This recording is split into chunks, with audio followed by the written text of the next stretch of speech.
कथा। होनी बहुत बलवान है। अभिमन्यु के पुत्र राजा परीक्षित थे। राजा परीक्षित के बाद उनके लड़के जन्मेजय राजा बने। एक दिन जन्मेजय वेदव्यास जी के पास बैठे थे। बातों ही बातों में जन्मेजय ने कुछ नाराजगी से वेदव्यास जी से कहा कि जहां आप समर्थ थे, भगवान श्री कृष्ण थे, भीष्म पितामह, गुरु द्रोणाचार्य, कुलगुरु कृपाचार्य जी, धर्मराज युधिष्ठिर जैसे महान लोग उपस्थित थे, फिर भी आप महाभारत के युद्ध को होने से नहीं रोक पाए और देखते देखते अपार जनधन की हानि हो गई। यदि मैं उस समय रहा होता तो अपने पुरुषार्थ से इस विनाश को होने से बचा लेता। अहंकार से भरे जन्मेजय के शब्द सुनकर भी व्यास जी शांत रहे। उन्होंने कहा, पुत्र, अपने पूर्वजों की क्षमता पर शंका न करो।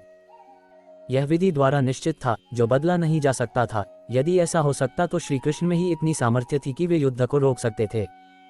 जन्मेजय अपनी बात पर अड़ा रहा और बोला, मैं इस सिद्धांत को नहीं मानता। आप तो भविष्यवक्ता है, मेरे जीवन की होने वाली किसी होनी को बताए, मैं उसे रोककर प्रमाणित कर दूंगा कि विधि का विधान निश्चित नहीं होता। व्यास जी ने कहा, पुत्र, यदि तू यही चाहता है तो सुन। कुछ वर्ष बाद तू काले घोड़े पर बैठकर शिकार करने जाएगा। दक्षिण दिशा में समुद्र तट पर पहुंचेगा। वहां तुम्हें एक सुंदर स्त्री मिलेगी, जिसे तू महलों में लाएगा और उससे विवाह करेगा। मैं तुमको मना करूंगा कि ये सब मत करना, लेकिन फिर भी तुम ये सब करोगे।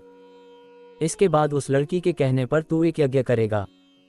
मैं तुमको आज ही चेता रहा हूं कि उस यज्ञ को तुम वृद्ध ब्राह्मणों से कराना, लेकिन वह यज्ञ तुम युवा ब्राह्मणों से कराओगे। और जन्मेजय ने हंसते हुए व्यास जी की बात काटते हुए कहा कि मैं आज के बाद काले घोड़े पर ही नहीं बैठूंगा, तो ये सब घटनाएं घटित ही नहीं होगी। व्यास जी ने कहा कि ये सब होगा, और अभी आगे की सुन।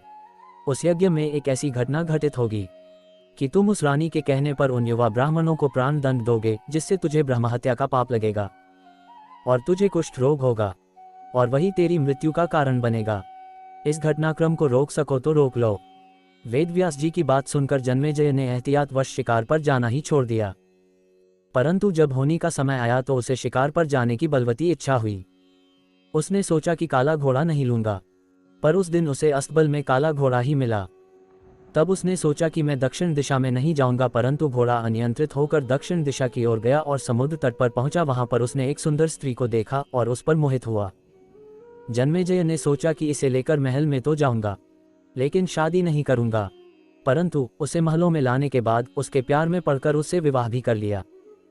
फिर रानी के कहने से जन्मेजय द्वारा यज्ञ भी किया गया। उस यज्ञ में युवा ब्राह्मण ही रखे गए। किसी बात पर युवा ब्राह्मण रानी पर हंसने लगे। रानी क्रोधित हो गई और रानी के कहने पर राजा जन्मेजय ने उन्हें प्राणदंड की सजा दे दी। फलस्वरूप उसे कोढ़ हो गया। अब जन्मेजय घबरा गया और तुरंत व्यास जी के पास पहुंचा और उनसे जीवन बचाने के लिए प्रार्थना करने लगा। वेदव्यास जी ने कहा कि एक अंतिम अवसर तेरे प्राण बचाने का और देता हूं। मैं तुझे महाभारत में हुई घटना का श्रवण कराऊंगा, जिसे तुझे श्रद्धा एवं विश्वास के साथ सुनना है। इससे तेरा क्रोध मिटता जाएगा। परंतु यदि किसी भी प्रसंग पर तूने अविश्वास किया तो मैं महाभारत का प्रसंग रोक दूंगा और फिर मैं भी तेरा जीवन नहीं बचा पाऊंगा। याद रखना, अब तेरे पास यह अंतिम अवसर है। अब तक जन्मेजय को व्यास जी की बातों पर पूरा विश्वास हो चुका था, इसलिए वह पूरी श्रद्धा और विश्वास से कथा श्रवण करने लगा। व्यास जी ने कथा आरंभ करी और जब भीम के बल के वह प्रसंग सुनाए जिसमें भीम ने हाथियों को सूंडों से पकड़कर उन्हें अंतरिक्ष में उछाला। वे हाथी आज भी अंतरिक्ष में घूम रहे हैं। तब जन्मेजय अपने आप को रोक नहीं पाया और बोल उठा कि ये कैसे संभव हो सकता है, मैं नहीं मानता।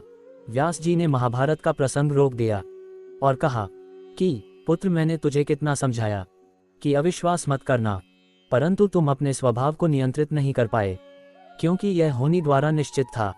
फिर व्यास जी ने अपनी मंत्र शक्ति से आवाहन किया और वे हाथी पृथ्वी की आकर्षण शक्ति में आकर नीचे गिरने लगे। तब व्यास जी ने कहा, यह मेरी बात का प्रमाण है। जितनी मात्रा में जन्मेजय ने श्रद्धा विश्वास से कथा श्रवण की, उतनी मात्रा में वह उस कुष्ठ रोग से मुक्त हुआ, परंतु एक बिंदु रह गया और वही उसकी मृत्यु का कारण बना। सार, कर्म हमारे हाथ में है, लेकिन उसका फल हमारे हाथों में नहीं है। गीता जी के 11वें अध्याय के 33वें श्लोक में श्री कृष्ण अर्जुन से कहते हैं, उठ खड़ा हो और अपने कार्य द्वारा यश प्राप्त कर। ये सब तो मेरे द्वारा पहले ही मारे जा चुके हैं, तू तो केवल निमित्त बना है। होनी को टाला नहीं जा सकता, लेकिन उत्तम कर्म व ईश्वर नाम जाप से होनी के प्रभाव को कम किया जा सकता है। आशा करते हैं कि यह जानकारी आप सभी को अच्छी लगी होगी। इसी तरह की कहानी और कथा सुनने के लिए हमारे YouTube चैनल BGS टाइम को सब्सक्राइब कर लें। धन्यवाद। जय श्री राम।